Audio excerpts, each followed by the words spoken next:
And you dated someone shorter than No, you. not too short. It's just like maybe You even destroyed the little trust I might have with Yo. somebody. You destroy like everything.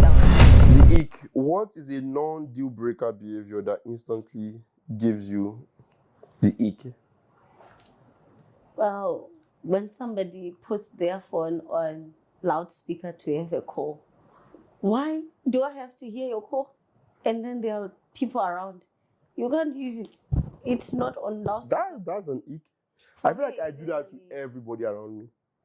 No, if you're at home, it makes sense. Maybe you're cooking or you're doing something, then that's fine.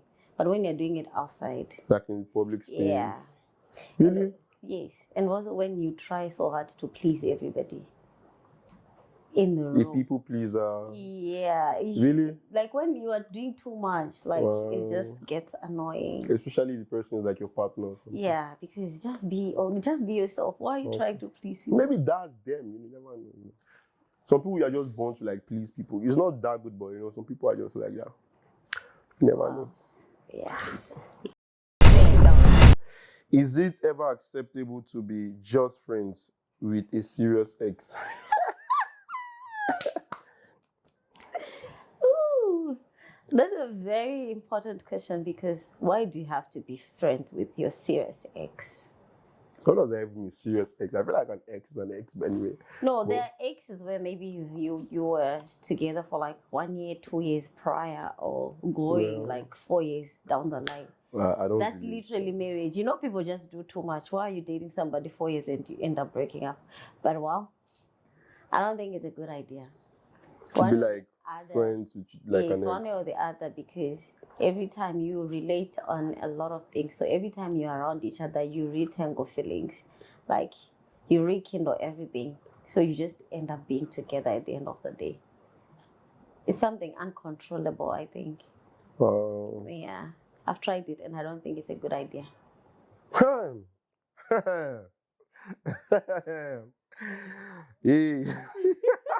What are you laughing?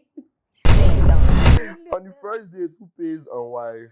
The man, of course. You're the man. Okay. Even the Bible says the man is supposed to provide. Okay. Yes, so the guy has to pay. Wait, what if a lady approaches me, I should still like go ahead? You still have to be a gentleman and pay. Okay. Yes. Maybe dates after I could pay, or even if I'm the one. Oh, dates. There's an S at the end of dates. That means dates after like after 3, the first 4. date. Yeah, that's if you want to continue with the thing. But if it's just one first date, you are going to pay. Okay. Guys, that's what Tanny thinks. It's a nice thing for her to express her feelings. Like she feels that the men should pay on the first date. So I think, let your comment down the comment section. Let's see if you agree with her too. How long should you wait to reply to a text to show you're interested but not desperate? Well, when you like somebody, there's nothing like desperation. So if I like you, the moment you text, I'm going to respond because I'm not acting. This is different, I'm not acting. When I say I like you, my feelings are not for acting. So initially when you text me, if I'm free, I just respond to you. Yes. Well, some people might see it as desperation. Desperation for what? If you're a guy, like maybe I text you, like yo, like relax. But then you're a guy, you approached me, so initially you want to be with me or you like me, right? So when you text me and I respond, where's the desperation? You're talking like there are people who don't play games in the streets. Well, there are people who play games, I know, and I've seen people who will go with that narrative. Like if you text them already, or if you call them, like if they call you and you respond already, they're like, you couldn't even give the phone a second to ring. Yo. But I'm holding my phone. So what do you expect? And I feel like in this generation, we have a lot of things to do. Maybe the reason you're texting me, I need to be doing other things later on. So let me respond when I have the time. Because when I don't have the time for you now, you'll come and say I'm ignoring you. It's just a lot. I think I somewhat lean towards your opinion on this one. Okay. Is it a red flag if someone doesn't have any social media? Well, before I used to think it was a red flag, Because, Wait. like, Why did you think it was red flag? because why are you not socializing with people? That was before, a long time ago. Then now, after spending time with people, and also me, I used to be somebody who was very active on social media, but these days I feel like I've taken a tone down. I feel like it's very peaceful. I go on social media when I can, when I want, and when I'm free. But then there are people who are addicted to it. So I just feel like people who don't do social media, well, they're peaceful at least. But some might come and say they are hiding something. Because why? Hiding. Yes. Well, I don't relate, guys. I don't relate. You know, these toxic behaviors, I don't relate. How many dates before you should know if you want to be exclusive? It shouldn't be how many. Okay, wow. At least the minimum. Let's give it a range, you know. Initially, for women, the first date I know if I want to be with you or not. Really? Yes. So even for me to now take time to like say, okay, if you're saying let's be exclusive, if I'm dragging my time, it's maybe there are just a few things I want to know. But from the first date, I already know. Even from the first conversation, I can tell I want to be Really? with you or not. So yeah, it doesn't take time. We just prolong it. And also, I feel like for women, they prolong it because you guys, you come and say we are tasty when we just Wait. A follow-up accept question. us. Yeah. Follow-up question. If you know that from the first date and you do not want to be with this guy, are you going to go on a second date with him? Well, sometimes people say give people grace. But I feel like we give too much grace sometimes as women. Well, for me now, if I don't like you, I'll not go on a second date with you. If I don't want to be with you, I'll not go on a second date with you because I'm wasting my time, I'm wasting your time, and I'm leading you on.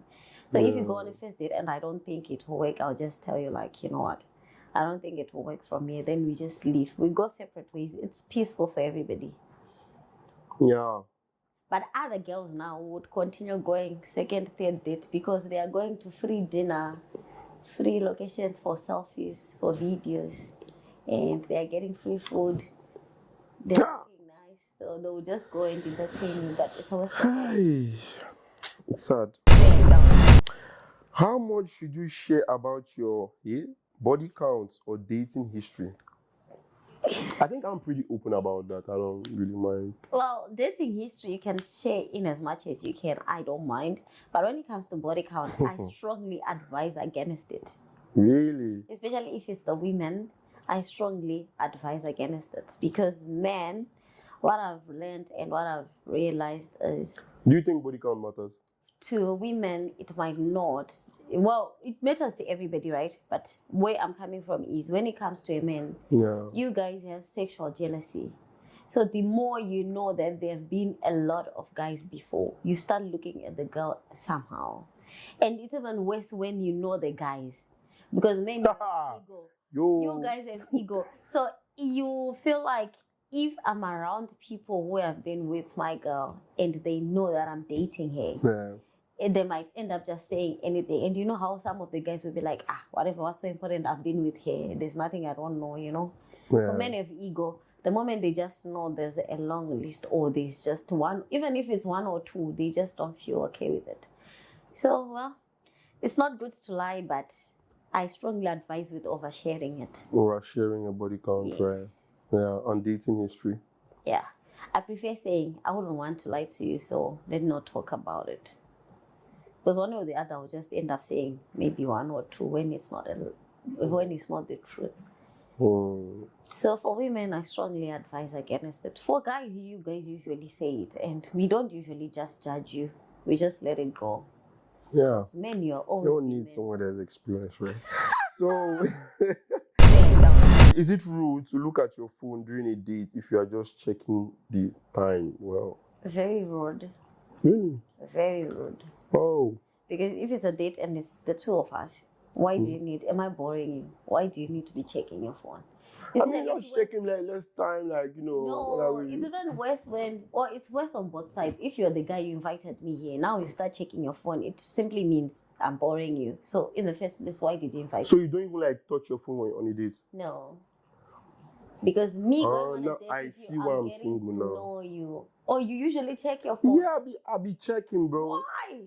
Because I want to check. I don't What know. are you checking?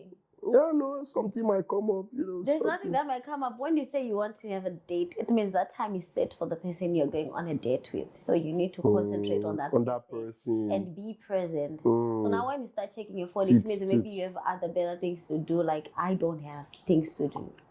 Because if it's time, you can check your watch. You say, if I'm checking my phone, that means I have like better things It to looks do. as if you have better things to do. But What if you do though? even if you do, you set the time. If you say let's go on a date, and you set the time from 8 to 12 p.m. You're the one who came with the time, right? What type of date are you going for?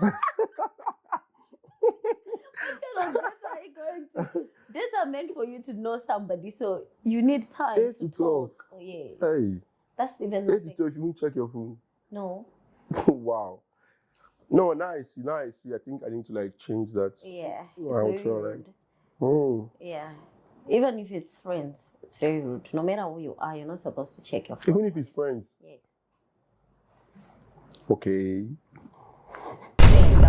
Do you believe in love at first sight or just lost at first sight? Oh, it's 50-50. There is love at first sight. You can see somebody and be like, no, I know this is my person. Like, Well, one of my friends said that. Oh, he saw this girl, like, she's the one. And right now they're about to get married. Well, I've never seen a girl be like, she's the you've just not met the person. Trust me, you will know when you met the person. well, Yes, it's their behavior, the way they look, the way they just act. You just know this is my person. But for other people, it's just lust. You know how men will be like, oh, this body, she looks nice and stuff. So it's like other people, it's just lust. They just want the experience, or they just want to feel how it feels to be with you. But then for other people, there's love at first sight. I do believe it. well, love at first. I feel like that love at first sight for certain people. It's not for everybody. Yeah, it's not for everybody. But then that's why you see most people who experience love at first sight, they'll be in a relationship, they continue breaking up, getting back together, breaking up, because they know that's their person. Just like it might not That's the most toxic thing someone can ever do, you know. Breaking up, getting back together, break up, and you're dating other people in that moment. Break up, you go and date this person, come back, they get just. Now that's You people are just mixing soup inside that village. What are you doing? If you are doing that, my brother, just stop. I beg. Just leave the person and just, you know. That just like to me is so. That I would say that's so toxic. That's toxic if you're leaving me and you're going to date somebody, then you come back.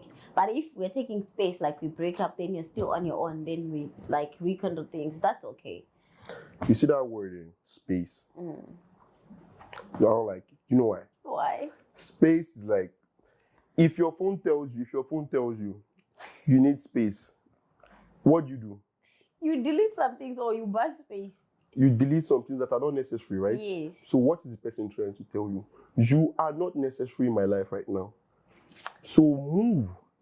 Not really. Sometimes when you say you need space, it's not even about the other person. Is it's this about delusion? you. Is this delusion that just breaks people's hearts? Like, it's not about this. It's not about somebody has told you, oh, we need a break. We need some space. Well, initially, sometimes I can say I need space when I want to work on myself. Maybe I want to change for the better. So I say I want to space without you in the picture. Because if we are together, we constantly fight. We're constantly arguing. But if I'm alone, maybe there are things we're fighting about. Maybe I don't text you. I'm not available emotionally or physically. So if I work on that, then we get back together. Well, the space went. You don't need space or not need a break. If you need space, that you're not necessary. They should delete you out of your life. If you need a break, if you need a break, you more like need a breakup. There's nothing like break. I don't believe it. I've seen it and it doesn't work for people. It does not work for people.